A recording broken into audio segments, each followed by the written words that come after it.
Welcome to the Deep Dive. Today we're getting into something really vital for pretty much any business these days, how to get more five-star Google reviews, but without, begging or bribing people for them. Exactly.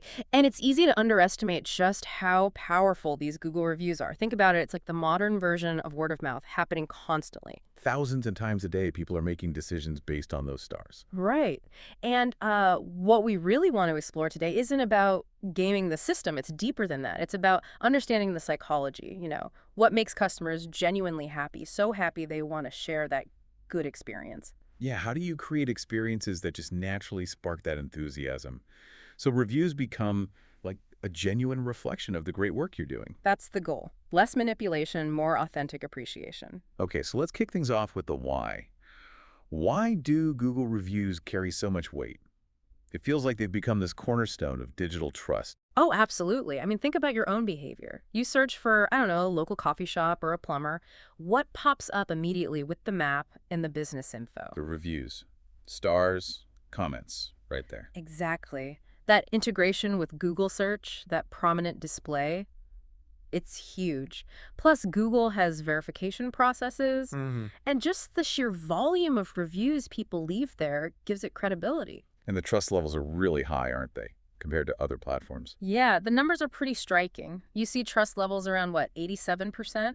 Visibility is near universal, like 95%, and engagement is way up there too, maybe 82%. It really does overshadow many other review sites in terms of immediate impact. It taps into something fundamental, doesn't it? Like basic human psychology. Definitely. It's all about social proof, a concept Robert Cialdini researched extensively. We're wired to look to others to figure out what's good or safe, especially when we're uncertain. Makes sense. And Google Reviews delivers that social proof in spades. How does that play out specifically with reviews? Well, there are a few principles. First, consensus validation, seeing lots of positive reviews signals, hey, lots of people approve of this. Okay. Then there's authority bias. A review marked as coming from a verified purchaser, for instance, just feels more authoritative, more trustworthy. Right. They actually use the service. Exactly. And we tend to trust people similar to us, similarity attraction. Plus, positive reviews reduce that feeling of risk when you're trying something new. And what about the star rating itself? Before you even read the comments. That's confirmation bias. That initial star rating creates an impression, good or bad, and then we subconsciously tend to look for comments that confirm that first feeling. Huh. So if I see 4.8 stars, I'm already kind of looking for the good stuff in the text. Pretty much. It sets the stage. Think about choosing, say, a dentist. One has 300 reviews and 4.9 stars. Another has 15 reviews and 4.2 stars. Even without reading deeply, you're leaning towards the first one. Yeah, absolutely. Feels safer, more proven.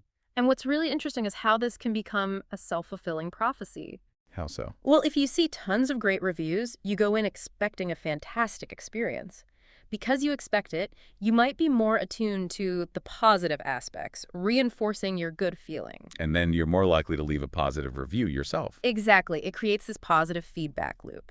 So beyond the overall star rating, what other signals within Google reviews build that crucial trust? Oh, several things. The total number of reviews, for one. It suggests experience and reliability. Yeah. Recency is huge. Are the reviews from last week or last year? Recent positive reviews suggest consistent quality. That makes sense. You want to know what it's like now? Right. Detailed comments describing specific experiences are gold. They give you real insight. Seeing the business owner actually responding to reviews, both good and bad, shows they're engaged and care. Yeah. Owner responses make a big difference. For sure. Also, photos uploaded by customers, mentions of specific services or products, and seeing consistent positive themes mentioned across different reviews, all these things add layers of credibility. It sounds like a lot to take in when you're looking at reviews. How do people typically process all that information? Research suggests we often scan in what's called an F pattern. F pattern. Yeah. You glance at the star rating first, then maybe scan down the dates of the most recent reviews, and then your eyes might dart across to read snippets of specific comments that catch your attention. Ah, okay. Quick scan first, then dive in selectively. Pretty much. And there's a generational difference, too. Younger consumers tend to read more reviews on average and really value that recency factor. And the economic impact is real, isn't it? Even small changes in rating matter. Hugely real. There's data showing that even a tiny 0.1 star increase in average rating can correlate with something like a 4.4% improvement in conversion rate. That's significant. Wow. So those stars translate directly into customers choosing you over a competitor. Absolutely. And positive reviews don't just attract customers, they shape expectations. If people read about your amazing customer service, they come in expecting it.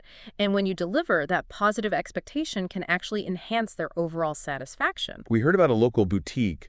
They focused on their reviews. Yeah, a great example. They improved their rating and saw a noticeable jump in new customers walking in. Not only that, but people started spending more per visit, their customer acquisition cost went down, and they even saw better customer retention. It really builds on itself then. It creates this virtuous cycle. A strong review profile becomes a powerful long-term asset.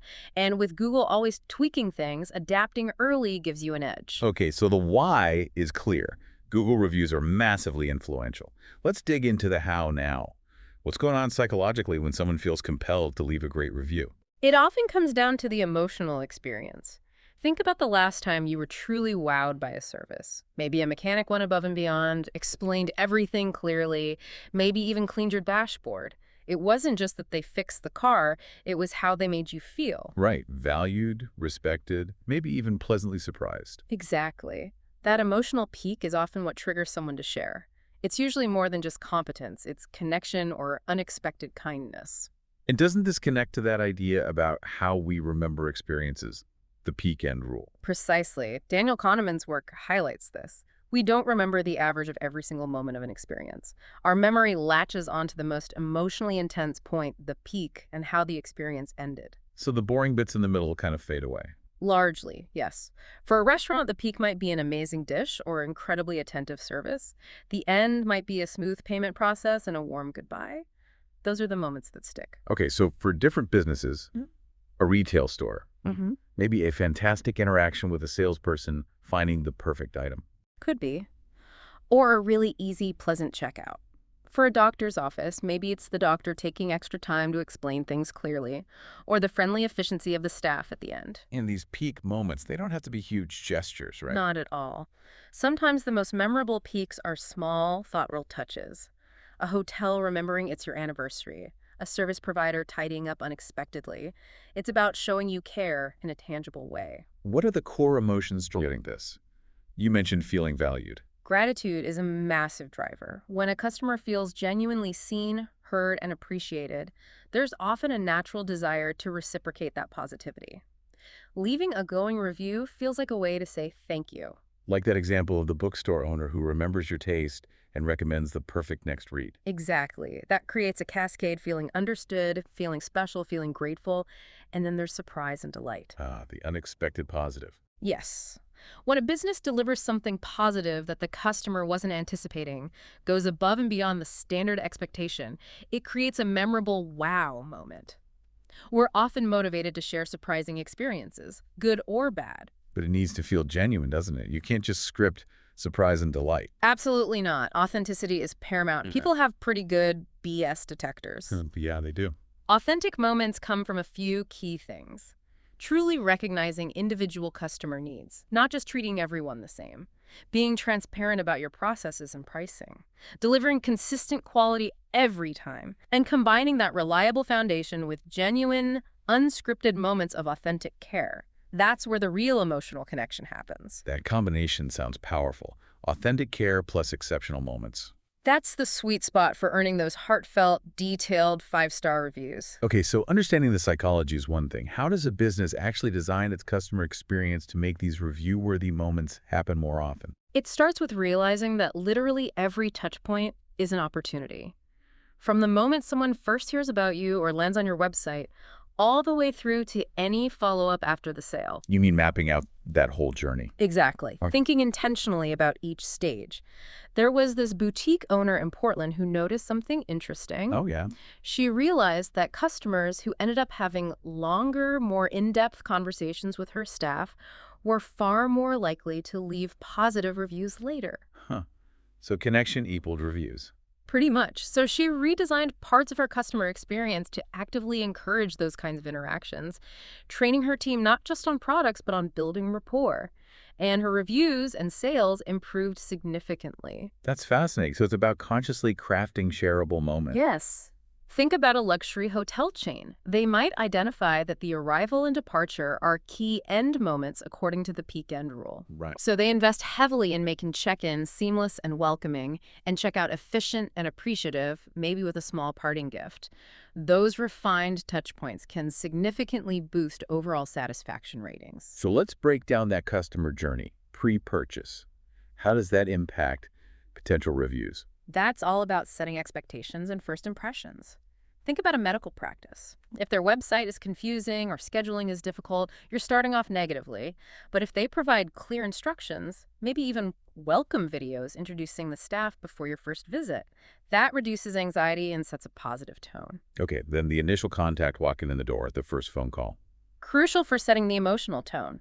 A warm, genuine greeting, maybe a restaurant host who actually remembers your name from the reservation that makes an immediate positive impact. Then the main event, the service delivery itself. This is where you have the biggest opportunity to exceed expectations. Maybe it's a car service center that sends you a video explanation from the mechanic showing exactly what needs repair. That transparency builds huge trust. That's a great example. And the follow-up, after they've paid and left. This is often where satisfaction either translates into a review or just fades away. Personalized follow-up, checking if everything met their expectations, maybe a thank you note. These things can prompt that positive reflection and make asking for a review feel natural. And you need to consider both the practical and the emotional side at each step. Absolutely. Take that high-end salon example again. They didn't just map tasks, they mapped emotional needs. Like what? Okay, so the need for recognition was met by a personalized greeting using their name. The need for validation by a thorough style consultation. Control was addressed with service previews. Trust through transparent pricing discussions. And connection through personalized follow-up care advice. See how each service element tied to an emotional need. Wow, that's detailed. It's about engineering excellence, but through that human connection. Exactly. You need efficient systems, but you also need to empower your team to be human, to connect authentically. It's a balance, like a boutique hotel that has smooth processes, but also staff encouraged to chat with guests about their plans and offer personalized recommendations. Which brings us back to the team. Training them in emotional intelligence sounds critical. Absolutely essential. They need to understand basic customer psychology, recognizing different needs, reading cues. An introvert might want efficiency, an extrovert might appreciate conversation. Right. They need skills for creating personal connections, even briefly. Remembering small details, sharing a relevant interest. Think of a coffee shop barista who uses digital notes to remember regulars' orders, and maybe asks about their dog by name. That makes a difference. Huge difference in empowering them to create those unexpected moments of care. A dental practice offering a warm blanket if a patient seems cold, or proactively calling a cab for someone after a long appointment. And crucially, how to handle problems. Yes, training and empowering them to handle challenges proactively and empathetically. Maybe a restaurant server who's authorized to comp a dessert if there was a delay without needing manager approval. That immediate resolution can turn a negative into a positive. But it's not all on the individual team member's shoulders, right? The business needs to support them. Definitely. Systematic excellence and innovation are key. Top companies use technology strategically to enhance, not replace, that personal connection. Like CRM systems. Exactly. Customer intelligence systems, or CRMs, that track preferences allow for personalization. Imagine a retail store where AI helps staff recognize returning customers and recall their past purchases or style preferences. Okay, that's pretty advanced. What else? Experience monitoring tools, quick surveys during or right after an interaction to get real-time feedback. Process automation is big too. How does automation help with connection? By handling the routine stuff. A dental practice automating appointment reminders frees up the front desk staff to have more meaningful conversations with patients who are actually in the office. Got it. So technology handles the mechanics, freeing up humans for the empathy. Precisely. And it's about aligning investments with what customers actually value and constantly using review content itself to innovate. A restaurant sees multiple reviews mentioning difficulties finding allergy information. They develop a better tracking system and menu labeling. That responsiveness builds loyalty. Okay, so we've designed this amazing, potentially review-worthy experience. But you mentioned earlier, there's often still a disconnect. Happy customers don't always write reviews. How do we bridge that gap? The art of asking. You got it. Because many satisfied customers simply don't think of it, or maybe they feel it's too much effort. The businesses that are really successful at this aren't just randomly asking everyone, they're using principles of behavioral psychology to craft requests that are personalized, well-timed, and feel natural. And this actually works. It increases review rates. Significantly, both the number of reviews and often the quality, more detailed positive feedback. Okay, so what's the psychology behind asking for a review effectively? Several factors. Reciprocity is a big one. Remember feeling grateful. If you asked shortly after delivering great value or a moment of kindness, people are more inclined to return the favor. Timing is key here. When they're feeling that peak satisfaction. Exactly. Another angle is social identity. Framing the request around helping other people like them. Your feedback could really help someone else looking for X, taps into our desire to contribute to our community or group. Oh, that's clever. Less about helping the business, more about helping fellow consumers. Right. And perceived effort matters a lot. Make it easy. Provide a direct link. Break down the request if needed. Research shows completion rates for surveys plummet if they seem too long or complicated. Keep it simple. We see requests come in different ways, in person, email, text, even those little printed cards sometimes. Does the method matter? It can. Different methods have different response rates and might yield slightly different types of reviews. In-person requests, when done well, often have a high success rate because of that direct connection we talked about. But it really depends on the execution and, crucially, the timing. Ah, timing again. The golden moment. Yes, the science of perfect timing suggests there's a sweet spot where about 5 things converge. Okay, what are they? 1, the customer satisfaction is at its peak. 2, the value they received is still fresh in their mind. 3, they've experienced the full benefit of your product or service. 4, there's a natural opening or pause in the conversation. And 5, they've expressed clear appreciation or satisfaction. When those align, that's your golden moment. Finding that moment probably takes some observation and maybe even testing. Absolutely. It varies hugely by business type. A mechanic might ask after explaining the successful repair and handing back the keys. A consultant might ask after delivering a report that shows clear, positive results. Like that marketing agency example. Exactly. They saw a 400% increase in reviews when they started asking specifically after clients saw measurable campaign improvements. They asked when the value was undeniable. But just relying on individual staff members to spot these moments perfectly every time, that seems hard to scale. You mentioned needing a system. You do. Timing and language are crucial, but you need a sustainable, repeatable system backing it up. What are the core parts of a system like that? I'd say 3 main components. First, staff training and empowerment. They need to understand the why, the psychology, and be trained to recognize those opportunities and how to ask naturally, not robotically. Okay, training. Second, technology integration and automation. Using your CRM or other tools to track the customer journey, identify likely satisfaction peaks, and automate personalized follow-up requests where appropriate. But again, balancing automation with authenticity is key. Right, don't want it to feel spammy. Never. And third, quality control and ongoing optimization. Tracking your success rates for different request methods or timings, assessing the quality of reviews you're getting, maybe even tying review generation success, ethically of course, to staff performance metrics. So it's a whole orchestrated process. Yes. Think of a retail chain. They might have an assessment phase, identifying happy customers via surveys or staff notes, an execution phase, trained staff make the in-person ask, or an automated email goes out at the right time, and an analysis phase, tracking results, refining the process. The power of the system is creating that smooth, almost effortless path from customer satisfaction to public advocacy. Makes sense. Now, the flip side. Despite our best efforts, negative reviews happen. Let's talk about handling those. It's not just about damage control, is it? Not at all. Low ratings can sting, but they're often incredibly valuable feedback. Successful businesses don't just try to hide them, they use them to improve and sometimes even win back that unhappy customer. So first step is understanding why someone leaves a negative review. It's probably not just one small thing. Usually not. It's often a culmination of unmet expectations or specific triggers. Think of an auto repair shop. Maybe the initial quote was unclear, the repair took longer than promised, and the final bill was higher than expected. It's the combination that leads to the angry review. What are the common psychological drivers behind negative feedback? Perceived disrespect is a huge one. Feeling dismissed, ignored, or condescended to. Statistics from the luxury hotel industry show this is a major factor. Feeling like you don't matter. Exactly. Expectation violations are another big trigger. If the marketing promised X, but the reality was Y, especially if Y was significantly worse, people feel misled. Think of booking a luxury hotel that turns out to be more like a basic motel. Ouch. Yeah. Value misalignment can also cause issues.